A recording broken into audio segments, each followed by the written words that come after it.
warahmatullahi wabarakatuh. Waalaikumsalam warahmatullahi wabarakatuh. Apa kabar, semua sehat? Oke, gimana ya perasaan kalian hari ini? Senang? Senang. Ya, kita akan melanjutkan proses pembelajaran kita tentang P5 ya. Jadi kalau P5 itu kalau di dalam kurikulum Merdeka itu termasuk dalam kegiatan pembelajaran apa? Pembelajaran kan ada yang namanya intrakurikuler, ekstrakurikuler dan kokurikuler. Kalau P5 itu masuk ke mana? Ke kokurikuler. Baik. Sebelum kita membuka atau memulai kegiatan kita berdoa terlebih dahulu dengan mengucapkan kalimat basmalah, kemudian kita lanjutkan dengan Al-Fatihah.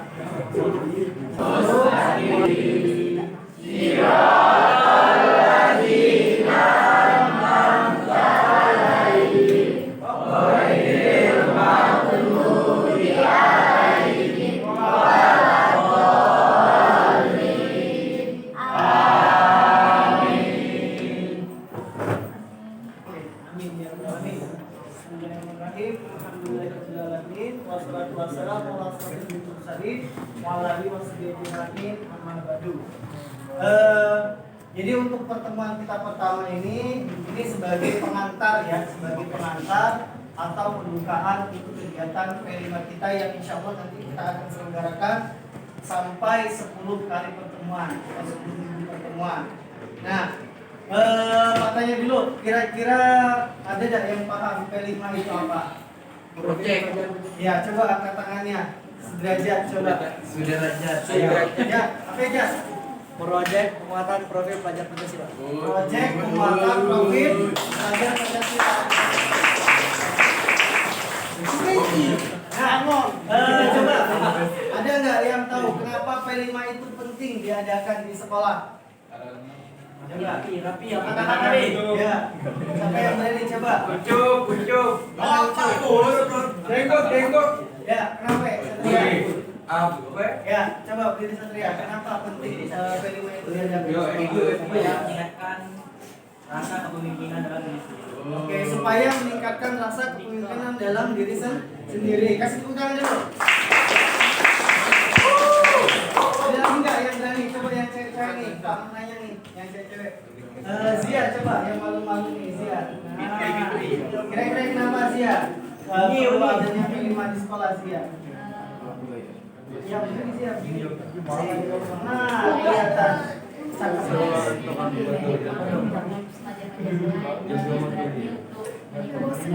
Supir bunga. Oke, untuk meningkatkan kreatifan dan keterampilan baik, tetap kasih tepuk tangan dulu.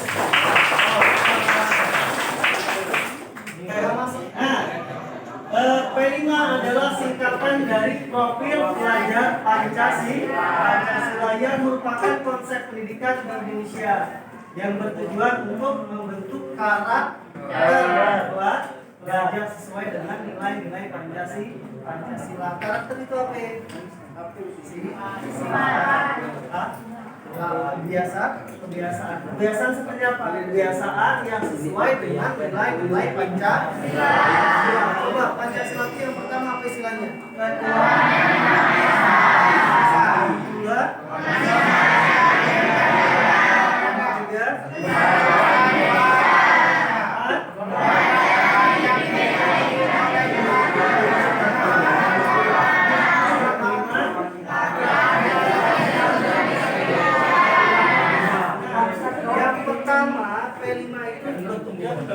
supaya kira-kira sudah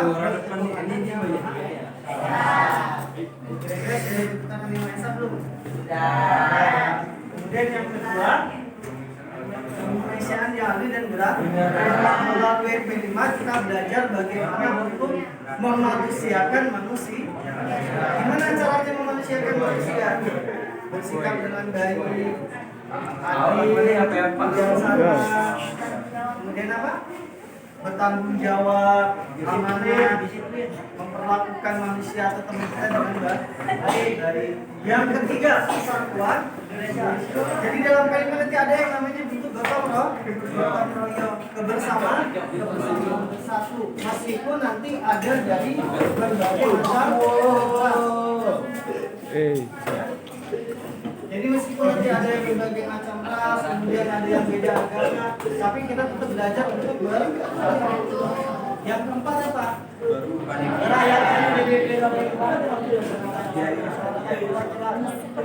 Bijaksana, adil. Adil.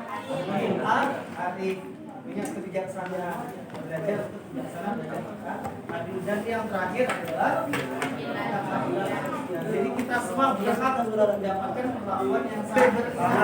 Ya, siap dah kira-kira menghadapi tantangan zaman yang serba modern ini, yang serba digitalisasi. Siap dah? Harus sih. Kalau udah siap nanti kita tertinggal dah. Oke, lanjut. Nah, kenapa penting penerapan P5 di sekolah? Karena yang pertama, program P5 atau program penguatan pendidikan Pancasila merupakan inisiatif yang bertujuan untuk menanamkan nilai-nilai Pancasila. Seperti yang di awal Pak katakan tadi. Jadi ada lima faktor utama yang harus kita terapkan di P5 di sekolah. Yang pertama Pak, memperkuat identitas nasional. Jangan sampai hilang sikap nasionalisme kita, ya. Nah, kalau apa namanya Pak sekarang ini kan yang lagi viral kan di sepak bola itu naturalisasi ya. Biar apa ya? Biar selalu ingat dengan jiwa nasional. Setuju tidak kira-kira? Setuju. Nah, Eka ini punya ada sikap nasionalisme. Iya. Tema ini yang akan kita jalankan itu dengan tema berekayasa dan berteknologi. Insya Allah nanti kita akan belajar berekayasa dan berteknologi. Buat apa nih kita proyeknya? Nah, insya Allah nanti kita akan coba buat apa pun. Saya ya. Kita coba.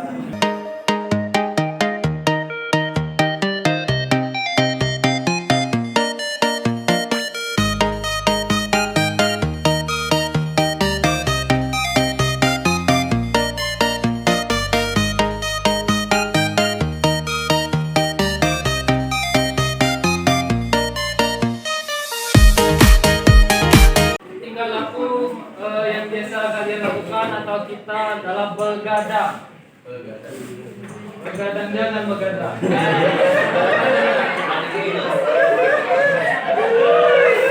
Jadi tubuh kita itu butuh istirahat itu minimal 8 jam. Itu adalah jumlah waktu yang minimal yang dibutuhkan tubuh agar tubuh bisa meregenerasi dan memperbaiki sel-sel dalam tubuh yang mengalami kerusakan.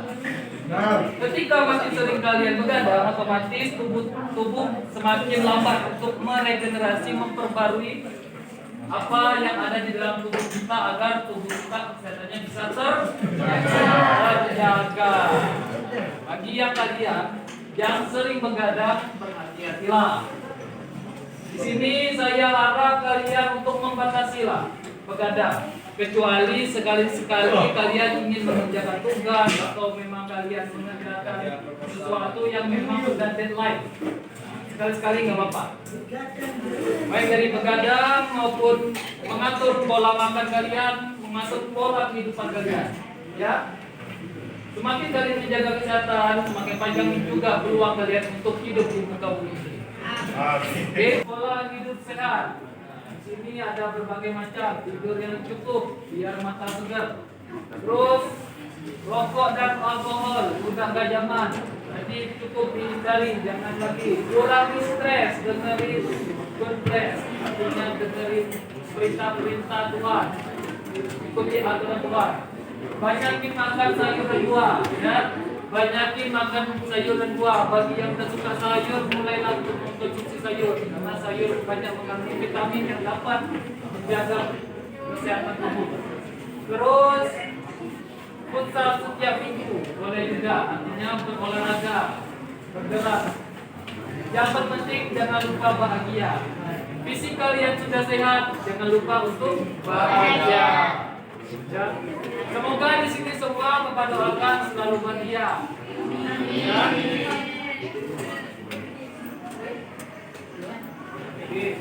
Jadi itu saja yang dapat Bapak sampaikan. Semoga apa yang dapat Bapak sampaikan dapat bermanfaat buat kalian ya. Ingat, jagalah kesehatan karena kalian masih panjang perjalanan kalian. Jaga kesehatan, tentu saja kalian punya visi, kalian punya misi, dan kalian punya cita-cita yang ingin dicapai. Baik, terima kasih. Waalaikumsalam warahmatullahi wabarakatuh. Bagaimana apa saja bahan datang pembuatan sabun? Reaksi kami itu ada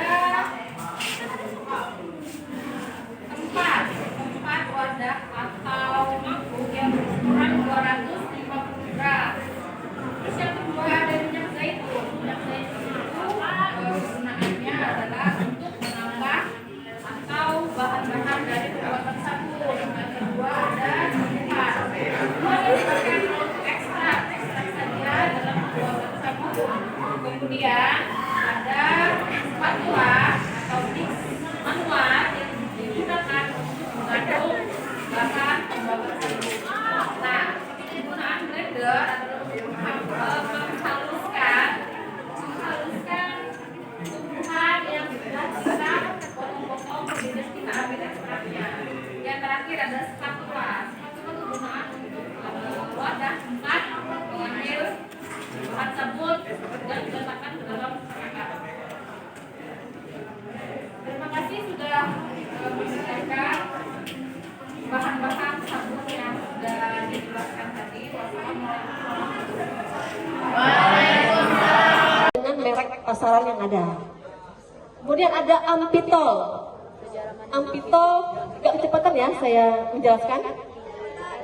Ampitol gunanya adalah penambah busa, ya. Kalau di luar negeri itu untuk busa itu sudah banyak yang tidak menggunakan banyak busa. Karena busa itu bukan untuk membersihkan. Itu hanya mindset kita bertahun-tahun banyak busa bersih. Sebenarnya itu salah. Yang membersihkan itu ya Texapon tadi, sodium sulfat, NaCl, tapi sudah kebiasaan.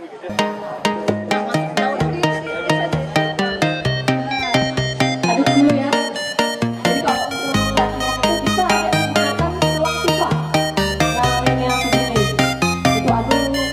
Kalian itu bersama teman capek ya. Jangan dulu capek. Itu kalau kita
selaku pemilik seperti ini.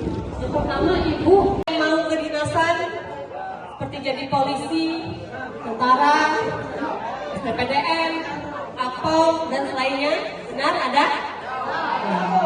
Tapi kan tidak semuanya ya. Karena selain itu juga banyak survei ke lapangan, produk-produk seperti ini jualannya berapa, intinya berapa. Nama saya Rizal Pura dari kelas Portugal. Di sini saya ingin bertanya harga dari produk yang dijual. Ya, pertanyaannya bahan kimia. Ya. Kemudian ibu harus menjalin relasi juga dengan tempat percetakan. Nah, bisa lihat di sini ya, stikernya, kemudian kemasannya, kemudian segel plastiknya. Ini ibu harus punya rekanan. Kemudian ibu juga harus punya rekanan toko kimia tadi, kemudian grafik desain, ya. Desainnya nggak asal-asalan nih.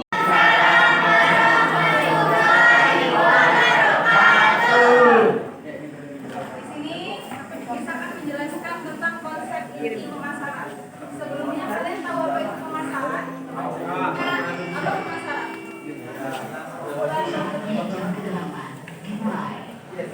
Pemasaran itu kalau sebagai usahawan dia harus ada pemasarannya. Kan sudah ada produk. Jadi kita juga perlu adanya pemasaran. Pemasaran itu bagaimana cara kita memanage produk agar laku di pasar. Nah, di sini kan konsep inti pemasaran. Pasar adalah sekumpulan pembeli potensial dan aktual dari suatu produk atau jasa. Nah, jadi di pasar itulah terjadinya jual beli. Yang menjual itu yang punya produk dan yang membeli itu konsumen.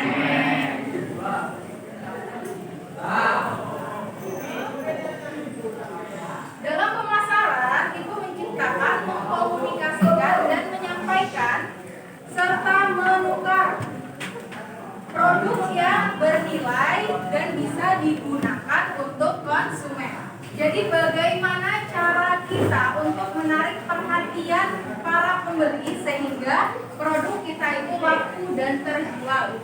Walaupun produk itu tidak begitu dibutuhkan untuk si pembeli. Tetapi bagaimana cara kita untuk membuat produk itu menarik. Jadi pemasaran itu tugasnya sama halnya dengan mendesain ataupun mengatur konsep cara menjual di pasaran. Misal kalian punya produk nih, produknya misalnya seperti yang sudah dijelaskan di P5 kemarin, masih ingat sabun? Nah, sabun kan kemarin kita disuruh buat apa pertama sebelum membuat sabun kemarin kita disuruh buat seperti mading kan? Nah, mading itu bagaimana cara kalian mempersiapkan produk yang akan kalian buat. Nah, itu bentuk dari proses pemasaran. Jadi kalau seandainya si penjual itu tidak paham akan produknya sendiri, itu berat untuk pembeli percaya bahwa produk kalian itu punya kualitas. Nah, sebagai tim pemasaran, kalian harus paham betul apa itu fungsi dari produk kalian. Nah, di setiap sabun itu punya keunikannya masing-masing. Itu contoh dari tim pemasaran.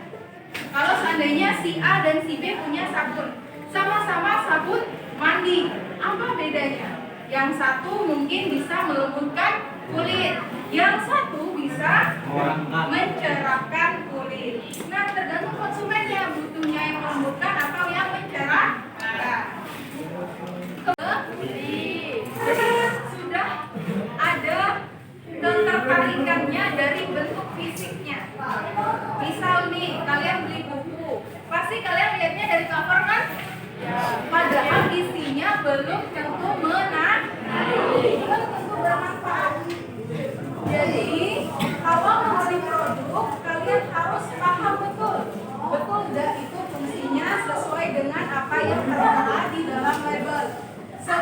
usahawan, kalian tidak boleh menipu para pembeli. Jadi kalian harus sesuai dengan apa yang ada pada produk kalian itu. Terus di sini ada siklus produk dan jasa, terus kepuasan, pertukaran transaksi, menuju pasar dan kebutuhan. Nah, itu siklusnya harus terus berputar dalam sistem pemasaran. Jadi ketika sudah adanya produk, sebelum terciptanya produk, kalian itu sebagai usahawan harus, oh ini laku dah ya ketika dijual, oh ini dibutuhkan dah ya untuk dijual, ada dah ya konsumen yang akan beli ini. Nah, itu yang perlu dipertimbangkan oleh para pembuat produk. Nilai kepuasan. Nilai kepuasan itu berdasarkan harga biasanya di tingkat penjualan pemasaran. Misal nih, bedakan dengan harga sabun yang 10.000 dan 20.000. Pasti kualitasnya lebih ke 20.000. Tahunya kan secara umum kayak gitu. Tetapi pada dasarnya pemasaran juga berpengaruh pada harga jual pada produk. Misal produknya tidak seberapa, tetapi model yang digunakan itu mahal. Iklannya lebih mahal daripada kualitas itu sendiri. Jadi selain desain dan kualitasnya, kita juga sebagai pembuat produk harus bisa menahan atau mengontrol review-review dari para konsumen yang sudah membeli. Jadi nanti ketika kalian jadi usahawan, kalau ada review dari pembeli yang pertama, kedua, dan sebelumnya, kalian harus bisa seperti memperbaiki, upgrade. Oh, kata pembeli sabunnya kasar, keras. Bagaimana cara agar tidak terlalu kasar? Harus ada upgrade secara perlahan. Kadang konsumen itu dia lebih memilih kualitas daripada harga. Percuma kan beli murah kalau kualitasnya tidak seberapa? Ya. Jadi di tim pemasaran, kualitas itu akan nomor 1. Kedua, penampilan. Ketiga, bagaimana cara kita mempromosikannya. Bisa kayak pakai iklan di YouTube, misalkan di YouTube kan banyak iklan kan, di TV. Nah, itu juga mempengaruhi nilai harga jual. Semakin pemasarannya kencang, tim marketingnya lancar, itu juga butuh banyak modal. Misal nih, kalian punya produk kecil-kecilan. Nah, kalau di siswa kan susah tuh marketingnya. Biasanya pemasarannya melalui apa? Yang paling mudah. Sosmednya WA sama IG. Nah, itu juga pemasaran melalui digital. Jadi media sosial itu juga bisa digunakan untuk jual beli. Dan sekarang udah banyak kan, TikTok, Shopee itu sudah live-nya bisa marketing. Bisa pakai teman-teman kalian punya skill dari, misal kayak dia selebgram nih, temannya selebgram. Yo mau nggak join? Nanti aku kasih fee-nya ini. Nah, itu kan bisa masuk ke tim pemasaran. Nah, itu kan yang dinamakan tim pemasaran. Jadi bagaimana cara kita memasarkan atau memperkenalkan produk? Apa? Tutup. Harus dan